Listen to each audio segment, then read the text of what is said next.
Thanks for hanging with me with these videos on secondary dominants. This is our last video on the topic for today. We are going to be looking at secondary dominants in minor keys and learning how to hear those in terms of the solfege that's used in the secondary dominants that appear in minor keys, and also identifying the secondary leading tone of each of these chords. Again, I refer you to the secondary dominants guide. We are looking now at example 4, which begins on page 4 of the PDF. Example 4a starts with the 5-7-5 in a minor key. This is spelled identically to how it is spelled in the parallel major key of C major. Notice the solfege is re, fi, la, do, as it would be in a major key, except now, instead of having just one chromatic note, fi, la would also be chromatic in the minor key. Now, in this case, I'm using an incomplete seventh chord, so I've omitted the la altogether. But if you were to spell it as a complete seventh chord, you would want to use A natural rather than A flat, which would be diatonic to the key. Let's now listen to example 4a, showing the 5-7-5 in the key of C minor.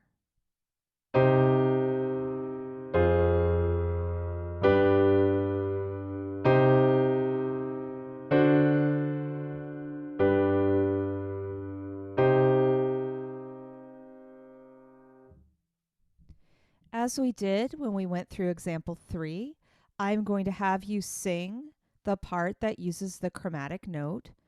In this case, I want you to sing the alto part, which features Fi, the secondary leading tone, F sharp. So we will start by singing so, and you can sing this in whatever octave works best for your voice. There's so and sing so.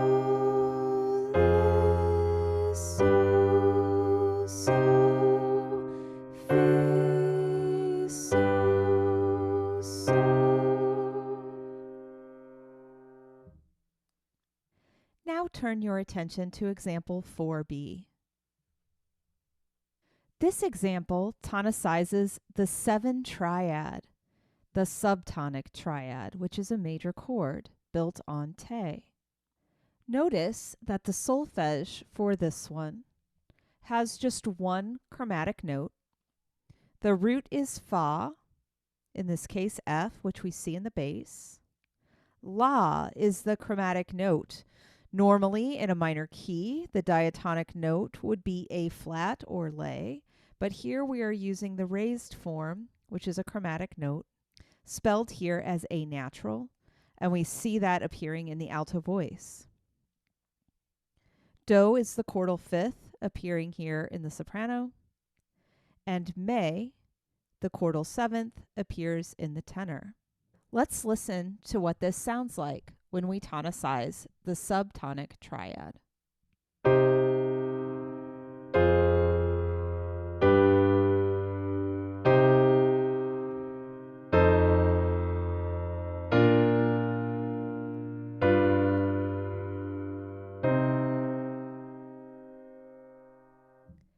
And since the chromatic note A natural, la, appears in the alto part, I would like for you to sing the alto part with me as I play the progression one more time.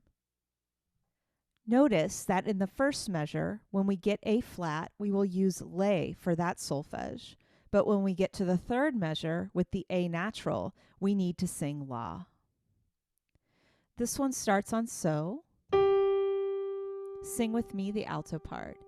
Ready and go. So, so, so, la, fa, fa, me. Now turn your attention to example 4c. This progression tonicizes the 6th chord built on lay or flat 6, which is diatonic to natural minor. The root of the secondary dominant tonicizing 6 is may. We can see that here as E flat in the bass voice, also doubled in the tenor. The third of the chord is sol. Here we see it in the alto part. I'm omitting te, the chordal 5th, and then the chordal 7th appears here in the soprano part.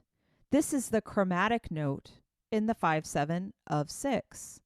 It is the lowered form of scale degree 2, and it forms a minor 7th between the root of the chord may. The secondary leading tone of this chord is G or sol, so it is not a chromatic note. Again, the chromatic note of the 5/7 of 6 in a minor key is the chordal 7th Ra. Let's listen to this progression.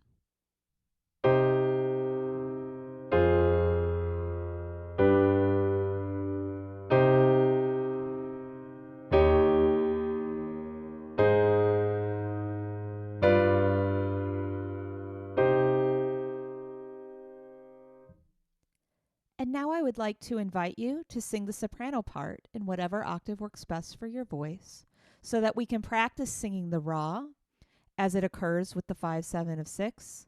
Notice in the last measure, instead of Ra, we sing Re when we get to the 5/7 chord.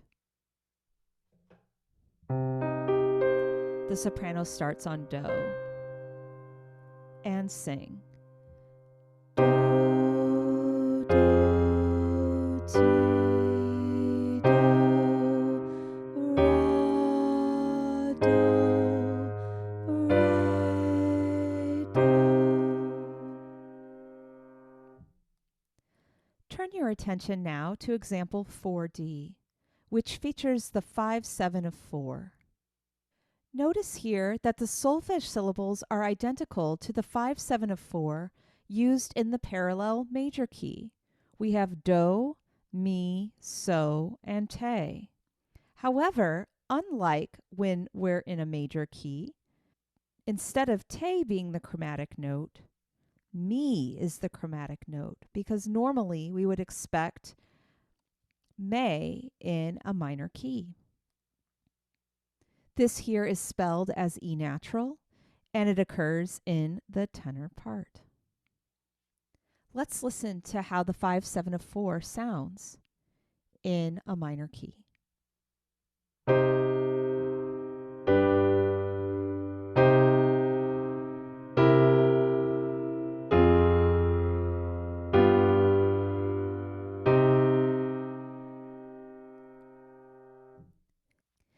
Now I invite you to sing the tenor part with me as I play the progression again.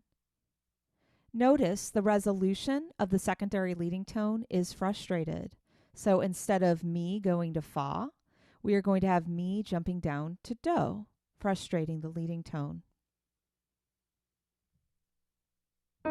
We start on may and sing may,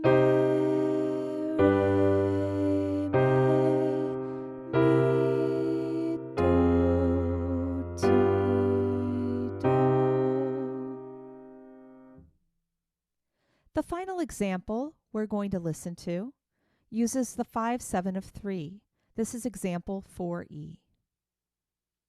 And this is the chord that features no chromatic notes.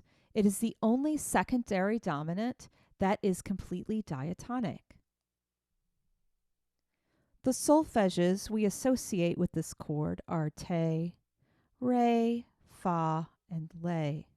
Here I'm using the incomplete 7th, so I've got te doubled in the bass and tenor, spelled as B flat. Re appears in the alto part. I'm omitting the fa, and then I've placed lay in the soprano.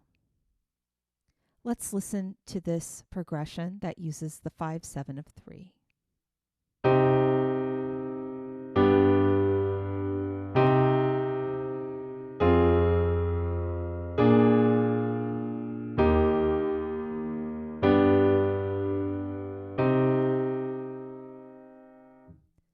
And I've been having you sing the chromatic note. Well, since we don't have a chromatic note, we're going to settle for singing the secondary leading tone. In this case, it is D. And we're going to find that in the alto part.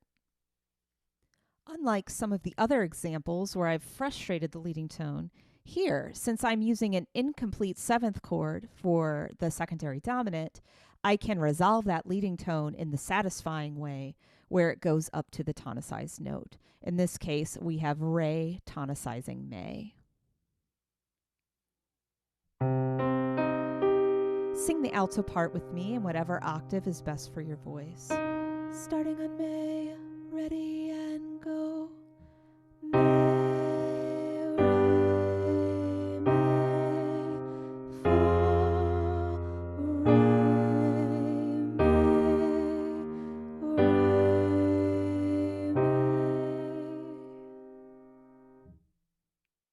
Well, friends, we've now listened to all of the secondary dominants possible in major and minor keys. I hope you're getting more familiar with the solfege syllables associated with these chromatic chords we are studying.